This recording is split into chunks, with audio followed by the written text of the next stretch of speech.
So, after the Chorben Europa, the Shoah, when I survived, it looked to me that Hasidus is totally liquidated. There's no more Hasidus in the world. To our big surprise, there was a young man that also survived the Holocaust with his son, and he was the son of the Kiddush Zion, Rabbi Zion Halberstam, known as the Baba Rebbe. And Rab Shloimeh was the one that survived, and he composed the kinnis after the Chorben. So I will just read the kinnis that he has composed. And it says, Zechronu v'koinenu kol Yisrael kulchem, Yishuma berumu, כי השמידו גרמניה אסמנו במיזם המלחמו, במיסס משינויס אכזוביות ברוב ובצומו. אל תשכחו בכל הדוירויס, עדי תזכו לרויס בנחומו. צעקו סום מבחיוסיים, צפופים מסגורים בקרונים, כצוין לטבח יבולו לשריפו בכבשונים. כל שבן יזוכר תומה לפני שכוין מעוינים. בקרבם שמע ישראל מסרו נפשם לאדונהו אדונים. ראש ישיבה וזלמידיהם והמוני עמכו שמו, העבירום בניהם כשועם והרוגים ביד רומו. דמי דמרקים צויקים אליכו מן אדומו. נקויים נקמסתיו ונושים לא ישחיו כל נשומו. על שריפס, על ומדרושי סבותי כנסייס. רבבוי ספקתוירו וזלמידהו וכוינן בשייס. שילחו בייס מקדושי אל, הציעו ועינינו צפייס. ישלם המעביר סבירו, יהודין בגויים ולגבייס. צועקו שמיים ואדמו, על אלפי היוחס בבשרי סיירו. ארצויס אירופה וכולוסי נחלם, ומקיימי מסיירו. צדיקים זקנים ואסירים, דבקי אמונו טהורו מיום גלינו, מארצנו לא היו כזייס, כלו ינוירו. רחם על שרסנו הביתנו מן שמיים, למחנוס הקדושים, כי עשר כי יוצא מצרים. קוימן בייס מקדושנו, ונחמנו ככפליים, רוממנו ואבינו לציון וירושלים.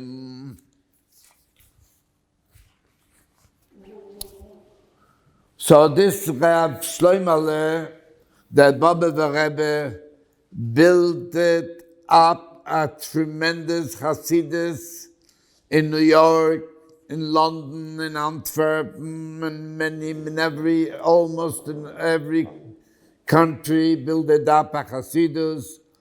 And Baruch Hashem, what I thought that Hasidus is a tremendous Hasidus all over the world. There's a tremendous Hasidus, and there is a big Charedim, and there are big yeshivas. The yeshivas today are more than they ever were in the Jewish history. And when we see now what happens in America, the big assimilation and intermarriage, There's very fearful when we see those happening. And we are losing a tremendous amount, millions, we are losing Jews.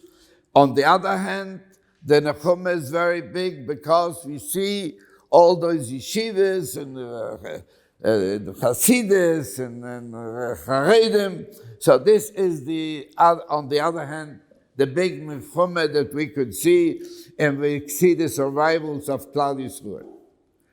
We have seen in history, I'll come back to the Shoah, we have seen in history big empires. We have seen powerful countries, powerful armies. And today, if we look back, there is no zecher from them. They disappeared. Nobody even knows that they ever existed. And if we Jewish people, the smallest of all the nations, and we are spread all over the world, a few hundred here, a few thousand there, and a few thousand there, a few 100,000 there. We are spread all over the world. And behold, over there, the Moleno, we know, like the Rabbonim just spoke before, that every time and in every epoch they stand up against up to destroy us. And how come that we, the smallest of all, we are still existing? How come we exist so many thousands of years? Where there were so many big, mighty powers and empires totally disappeared. The answer is Torah. If not the Torah, we would not exist anymore. This is the only thing that keeps us together. Now, I am the only one that survived the Holocaust from my whole family. We were living, I was born in Poland, and as you know, in Poland there was the biggest shchita, the biggest killings for 5 years. There was only killings, all kol mine mishunas. They found out all type of ways how to kill. We know about the gas chambers where millions, but people, women, children, old and young, were taken there and gassed.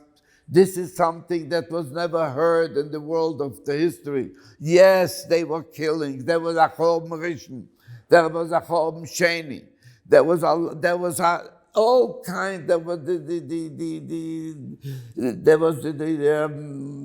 how do you call it? All kind of things in Spain. The Inquisition. It was not a plan to erase the Jewish people from the face of the earth.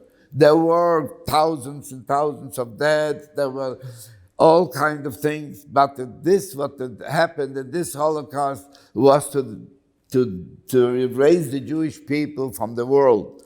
And unfortunately, Rabbi Noseinu Rabim, he was very matzliach, Yemach Shemoy Hitler. He did destroy Polish Jewry. You know, there was about 4 million Jews in Poland, and in Poland he was for the longest time of the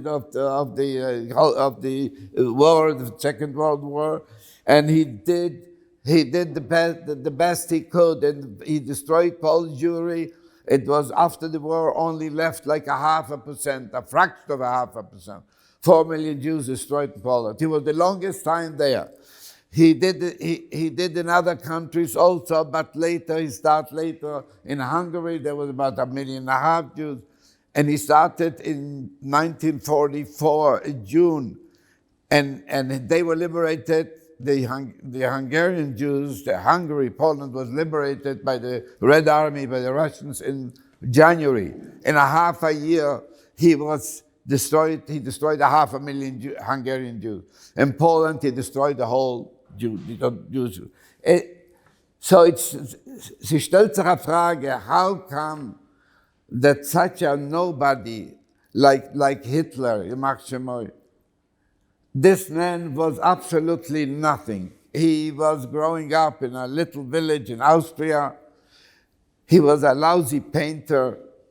You know, we know that leaders normally come from somewhere.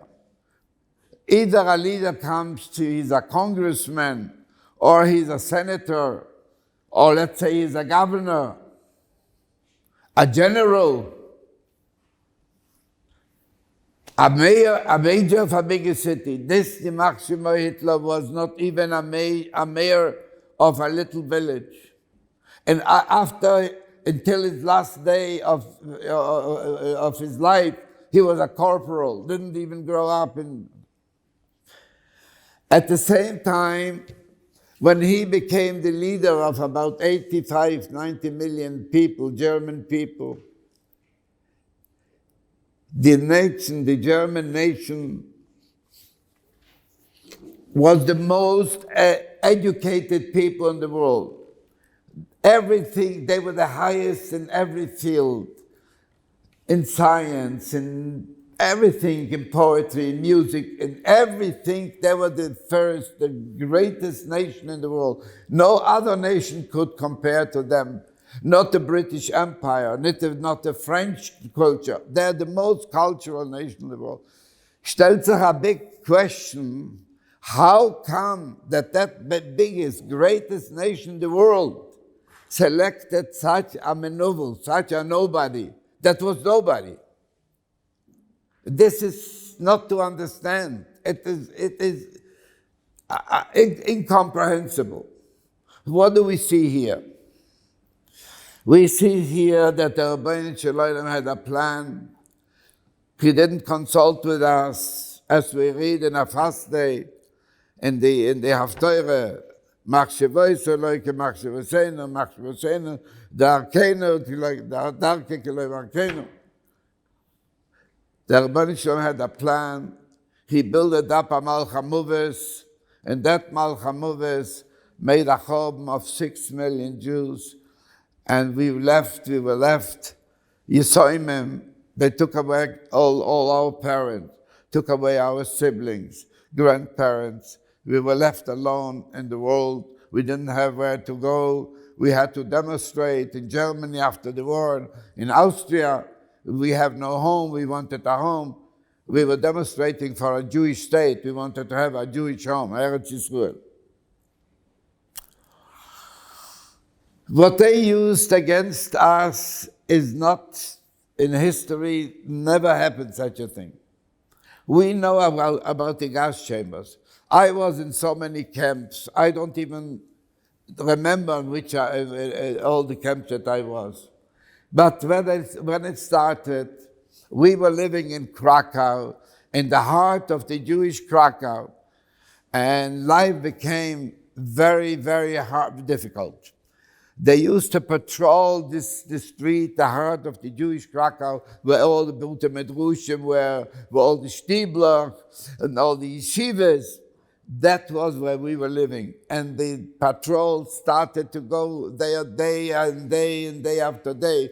And little by little, they started to harass the people. So we had to run. We had to close up the house. And we had an uncle in another town called Novi Miesto, Neustadt. So we went there because they said there it's quiet. We went there, we took a boat on the Vistula from Krakow at night because it was very dangerous. We were not allowed to move. And we came there to that place. We were there for a few weeks until my father went out on the market. They beat him up, and then we saw it's not quiet anymore. So we went to another place where another uncle was living in Zalishitz. Actually, I was born there. And we were there, and they started to take us, my father, myself. Sometimes I went for my father. When they called up his name, I said, I'm here. To daily work. We came back to the house. We slept at home. We went to daily work. And that was for a while. They built it a Judenrat, the Germans. A Judenrat means the Jewish community to comply with their orders. And the Judenrat built it a Ordnungsdienst. All day means the police to execute their orders. They used to take every day They came with an order, give me 200 Jews, 300 Jews, 100 Jews, 500 Jews. They took them, we never saw them again. We never know, we have a good idea what happened to them. Then they sieged the cities, and the place that we were, Zalishitz, they sieged that place, and there were 17,000 Jews there, and they surrounded the place, and everybody should be at home, nobody should go out, nobody should look out to the windows. The whole night they were screaming and yelling. They were there with dogs, and they illuminated the square of the city. And they gave an order by 6 o'clock in the morning, everybody has to be out on the marketplace. Everybody should sit down, nobody should get up. You're allowed to take 10 kilos. So everybody took 10 kilos, whatever the best, whatever they had in their house. And at 6 o'clock, everybody was sitting on the marketplace. We were sitting there for half a day. Afternoon, they asked us to get up. They drove us to the train station. They filled up the whole train. There were more people left, so they took us with trucks. And they took us from that shtetl, Zalishitz, to another shtetl called in Yiddish Machev and in Polish Mierków. They took us to a big, big field as far as the eyes could see. They asked us to sit there. The mouth is dry. I was talking last year at a place called Michlala Yerushalayim, and that day in Tisha B'Av, and I mentioned my mouth is dry, a drink of water would be a good thing. Maybe 20 girls got up, ran to the faucet to bring water. I said, I just made a joke, it's a Tisha B'Av. They all haben sich gehabt. Anyway. So they took us to that field in Mierków, and we were sitting there from the whole afternoon. And as the night fell, we start feeling cold. That was in June. We start feeling cold, and we were sitting on the grass. The grass was like moist, and every time more moist, and then we felt water. And we were, the end of the story was sitting a whole night in till the waist in water. What happened is they opened a dam and flooded the whole area, just to demoralize us, just to do all the wishes that they could. So in the morning, we're sitting a whole night there in the water. In the morning, we still sit there till about in the afternoon. In the afternoon, everybody should get up and line up. So we lined up. There's a lot of lines. And the head of the line, there was an assessment. And he had 2 assessmen in the sides. And that assessment in the middle, and the head of the line with a whip, he was playing the role of God. He decided, Mila Chaim, Mila Moves. And we didn't know what he meant. So when he came in front of him, he didn't talk, but just with the whip. And there was this other man, the other assessment, that pushed you, once he showed. And that or he showed there. Another assessment pushing you to the other side. We didn't know what is this side, what is that side. There were 17,000 Jews from Zalishitz. After this election, there was 16,250 to the right and 750 to the left. My father and myself were to the left, from 17,000 to 750. So they drove us a whole night to a camp called Lishki. And that camp Lishki, it was a swamp. We had to stay there and dig channels and put in pipes to dry out this place. From there, they took us, a few weeks we worked there, they took us the other camp called Bielichka. There was salt mines there. We were we were working the salt mines. I tried to escape there. I did escape and didn't help. I didn't have where to go. I knocked at doors at night. I was hiding in a field. It didn't. There was nowhere to go. I had to smuggle myself in back next day to the group of.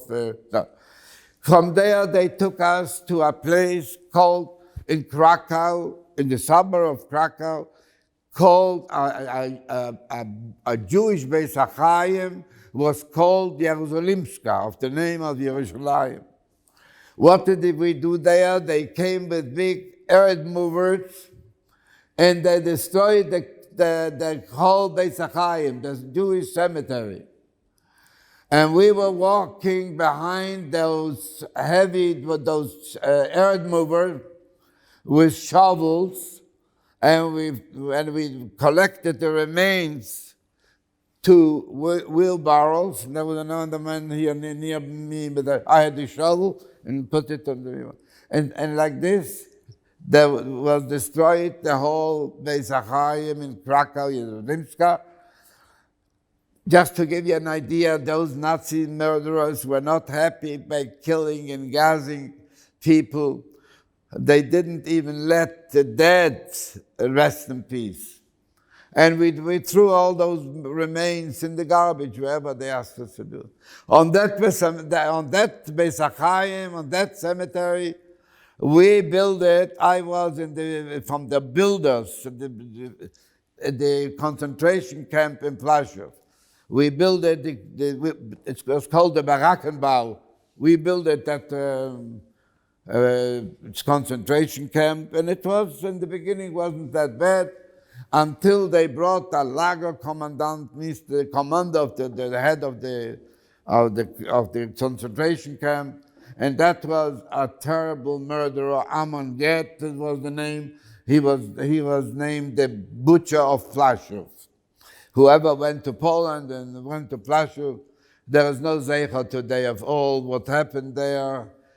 It's unbelievable. There's nothing left. Little things that they built there, they're really erased. Another generation, 2 or 3, nobody will ever know that there was a concentration camp there. When I went there, I saw Polish boys with bicycles and with those what do you call them? Those whatever they're called. They were running in the hills up and down. I asked them, "Do you know what it was here?" No, it's a nice place to play around, and that's what it is. So we went. So after we built up that Plaszow, that terrible guy came, that sadist, Amon Get, and it was impossible. It was just not bearable. There was no food. The people were hungry. People were sick. People fell like the flies. And that Amon Get, this murderer, when he used to go through the camp, he left a dozen of people dead. To jump the story, I had the big schus after the war to be in the Nazi hunting business. And I had the tremendous schus to find that murderer, Amon Get. And my blood was boiling in me. I didn't know what to do to him. But one thing I did is starting beating him. He was very big and tall, I'm sure. I had to jump and call him all the names that he called us, spitting in his face. Decided to bring him into a small cell and put him in confinement there. And the end of the story, to bring witnesses, bring him to court. He was condemned to die by hanging in Germany. And before, about 2 weeks before us, the Polish government came in and they said, "You cannot execute him because we want him extradited to Poland because all his crimes were committed in Poland." And the American occupation authority in Germany decided that they will accept their plea, and they delivered him to Poland. And in Poland started the new thing, the new process with witnesses. The end of the story is he was hanged in the same place in Plaszów where he used to hang other people. Midder keneged midder. So this is one of the things. And during that Holocaust, I was sent to many, many camps. I was sent from Plaszów to Auschwitz. A whole train was packed up, there were thousands of people, and they put us in a cattle car, 160 men. You cannot imagine that this is possible. If they would put 60 men in such a cattle car, would be terrible. It wouldn't be possible. It would be like sardines.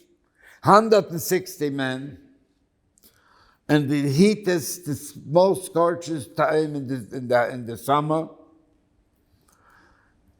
And they kept us in those cattle cars for 2 days and 2 nights, I think, or 3 nights. I can't remember exactly. In that cattle car, there was not a drink, nothing. When they unlocked that cattle car, from my car, we walked out 20. I was sitting on top of those layers of bodies. So that train had thousands and thousands of dead people. That was another method how to kill people. Keep them in scorching heat for a few days, they'll die. After the war, I when I was in the Nazi hunting business, a man came to me called Oskar Schindler. And he said, I was a good man. He had a camp where the people were manufacturing the dishes that every soldier had on his belt. And his company was called Deutsche Emaillenfabrik. So he was the head of that. He got an order from the German government, he was a Nazi, to produce those kalim. And when they told him to open the factory, he said, but I need people to... so they were thinking how there was a lot of Nazis around him that gave him the order. He said, so where do I get the people? Where do I get the people now? And one Nazi said, I have the people. What happened? It was in the middle of the winter. They took a train with people, Jewish people, put that train somewhere on a side track and left them there to freeze to death. So he need 1,300 people. They gave him 1,300 people. Those people were supposed to be dying by frost.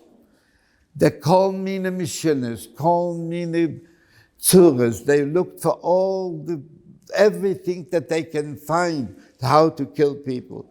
And unfortunately, they killed people from all over Europe, and they were so mighty that nobody could get up against them. There was here and there some resistance, and the resistance were big failures, because if you try to do something against them, there was something somebody did in a camp rise up against them. So what they did, they count every tent they took out, and they killed, I don't know, maybe 100 people for that what this man did.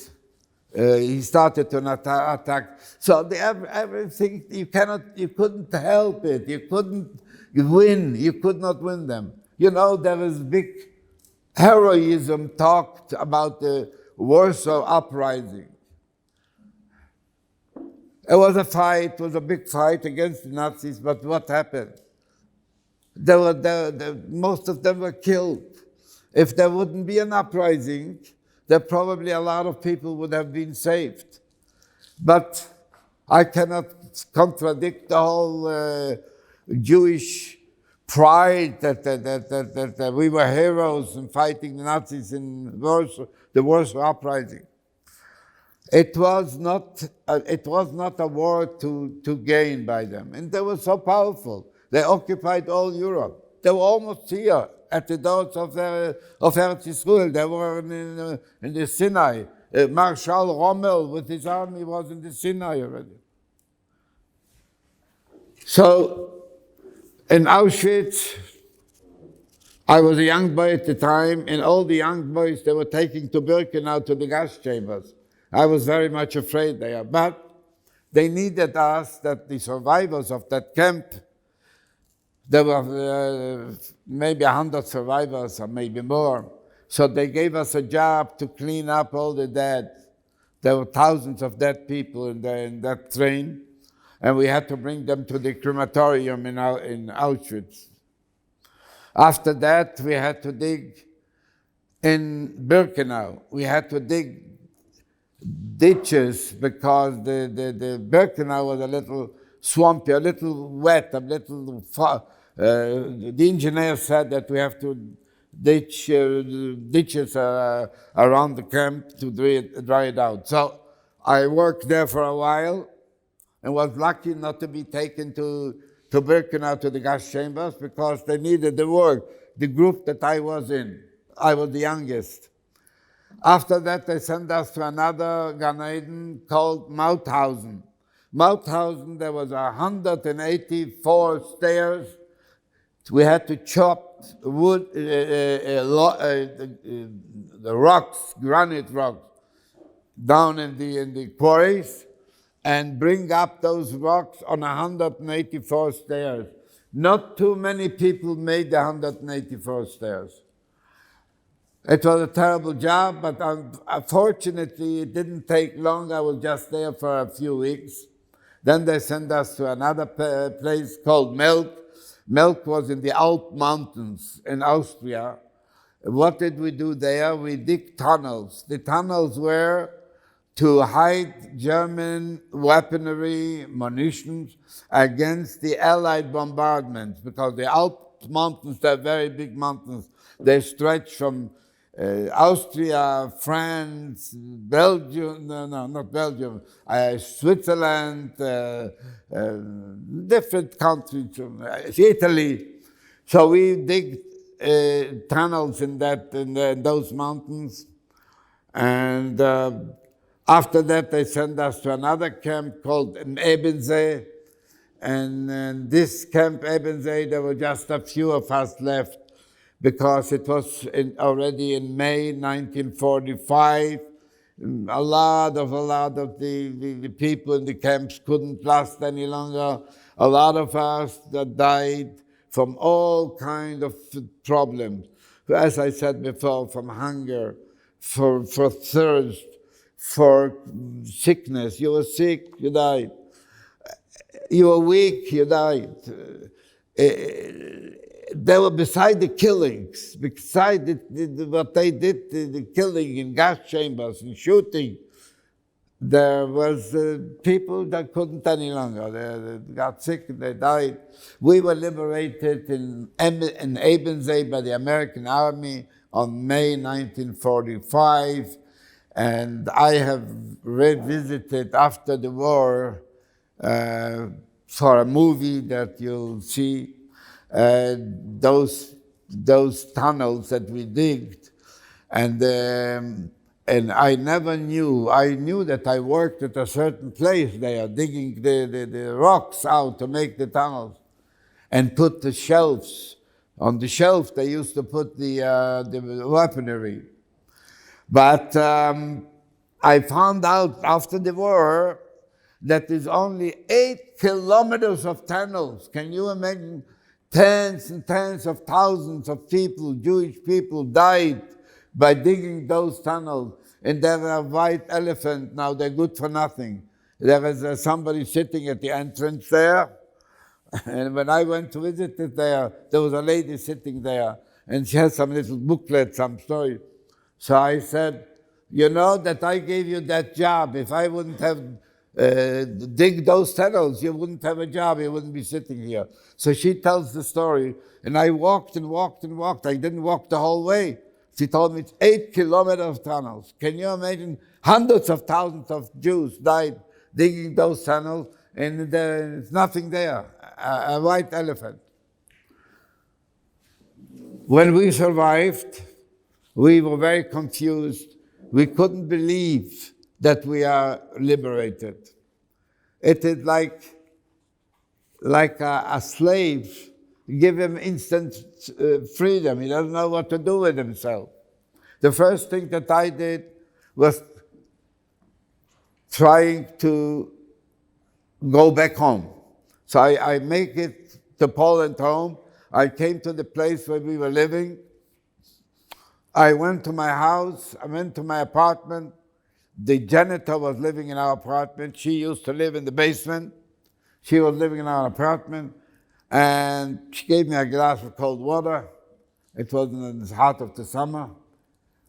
And I asked her, does anybody from the family, my parents, anybody came back? No, you're the first one to come back. Anyways, I went a few times there to ask, did anyone come back? Because I figured if somebody would survive, where would they go? They would come home. One day I walked to go home, to go in to this side. There was a Polish couple standing there across the road and calling me by the Polish name. So I was hesitating. I didn't want to go to approach them. So they made a cross over their body and they kneeled down. They said, so I approached them slowly. And they say to me, we knew your parents, we knew your father, your mother. We heard that they didn't come back. You're the only survivor. Your parents used to help us. They were such a nice people. Please don't go in anymore there. You recognize things. And those boys, they're planning something against you. And I have heard that people came back, and if they find something from their house from before, they kill them. The Polish people kill them because they were afraid that I didn't have any interest in the house. When I came in, I saw certain things. I saw something that my mother was working for years on some sort of thing on the wall. And when I saw that, I said, oh, I remember that. It was like a good feeling, a feeling of home. I didn't mean anything. I didn't need it. I didn't want it. I didn't have a home. I didn't have where to go. But they already planned something against me, so as I came here, I want to go into my home, I turned back and I never went in again. I went many times to Poland. The organizations took me to tell people, tell students, yes. But I went to the place, we go to their place, we make Avdullah at this place outside. It is the Jewish heart of Krakow. Even the street has our name. The house is there, the police is there, whoever goes there, of the Sharoka, Lefkovitch, you'll see the police station, that is our house. I tried to get it back a lot of times, spent a lot of money. The Polish government didn't pass a law that Jewish property should be returned. They're thieves, they're just ganovim. First they said the Nazis took away the property. Then the communists were successful, they defeated the Nazis. So the communists owned the property. Now that there's a Polish government, a democratic government, why don't they give back the property? Why did they steal it? Why did they take it away? This is very unheard of, but they didn't pass a law and they don't give back the Jewish property. You know what? The Jewish property is not so important. Jewish life is important. That there's no Jewish life coming back. That was the big home. Properties, you can get properties. Money you can have, you can lose, you can get it back. But the lives we cannot get back. And I lost everybody. And after the war, I said, if I survive, there must be a reason. There must be for something. So what I did, I knew as a child, I heard that Jewish people, when they started rounding them up and taking them to the concentration camp, we heard about gas chambers and whatever. They used to take Jewish children, little children, and they put them up in different places, in orphanages, monasteries, churches, by goyim, whatever they could put Jewish. So after the war, I decided that we lost millions of Jews. We cannot afford losing more. So I got involved in saving, collecting those Jewish children under communism. That was almost impossible. When I had to get some authority to do what I did, I had a few friends with me. So how could I come? I came to the authorities in Poland, to the communist authorities, because Poland was occupied about for 50-some years by the Soviet Union. When I came to them and I wanted to save Jewish children, you know, the word Jewish was not kosher by communism, it was treif. So what do I do? How do I tell them that I want to save Jewish children? So I had a tremendous idea, Baruch Hashem, and I came to them and I said, I want to unite families that the Nazis have separated. And this sounds music to their ears. And I could go out, got the authority, I got people with me, and we collected in 1 year 600 Jewish children from all kinds of places, monasteries, in orphanages, in churches, in private homes, and whatever. And those 600 children, I got in touch with Rav Herzog, the chief rabbi of Palestine at the time, and he gave me an advice where to go in Paris. There was illegal, the Aliyah Bet immigration to Israel, to Palestine at that time. So I got in touch with a man, Yitzhak Raphael. He became a minister later in the government. He was running the illegal Jewish immigration from wherever.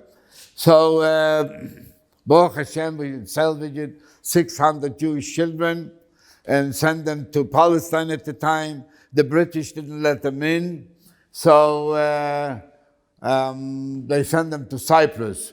And after Israel became a Medina, they eventually come to Israel.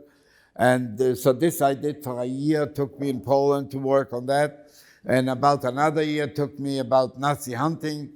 Baruch Hashem, I was successful in bringing them to justice. But one thing, bringing them to justice did not bring back my family. The ones that they gassed and killed, unfortunately, didn't come back. So they paid with their life. So what does it mean that a few hundred paid with their life for the atrocity that they did to Jewish people? But the life you couldn't have bring back.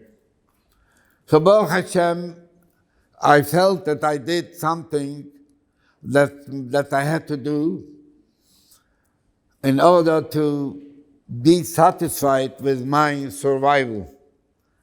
And I had an opportunity to come to Israel at the time. I was active in at the time, Mizrahi, Bnei Akiva, the other Jewish organizations.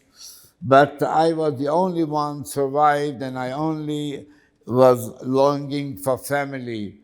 So I didn't want to go to any other places. Sometimes I saw that on the wall there was I was reading to someone in Argentina is looking for my whole family. So I answered the call, and making the story short, I ended up in Argentina after the war. That was a great uncle that wanted to know, but I was the only one that remained. So I was living in Argentina for 8 years. Then I got married. My wife was from Colombia. I was living 5 years in Colombia. And I was living in Montreal, Canada for 56 years. And after that, I lost my wife, unfortunately. And after that, I decided, when I was 88, I decided I'm going to Israel. Eretz Yisrael was on my mind my whole life, and I had a lot of opposition from family, from friends. Why? I said, if I'm not going now at 88, I'll never go. Baruch Hashem, I came here and I was very happy to come, and I'm happy to be here and to tell whenever I can, I tell my story. And a lot of organizations tell me to go with groups to Poland. And I want you to know everything that I do is only voluntarily. There's not one single shekel involved in it. And I do because I see that it inspires a lot of people. A lot of youngsters in America don't know anything. The only thing they know that they are Jewish. And even that they hardly know that they're Jewish. And those trips and talking to them and explaining them and waking them up helps a lot to inspire them. A lot of them even came to Israel to yeshivas, which is a tremendous job. So that is what I'm doing now, and I'm praying to Hashem. He should give me years, good years, happy years, health, and good years, and I'll continue to do what I can do in order to help to marbet sein Teure, to bring back Jewish youth, not to lose them because we are losing masses of them. And that is what I'm doing, and I'm praying to Hashem, and I'm asking for Atzlucha and in good health in Arichas Yomim. Thank you very much for listening.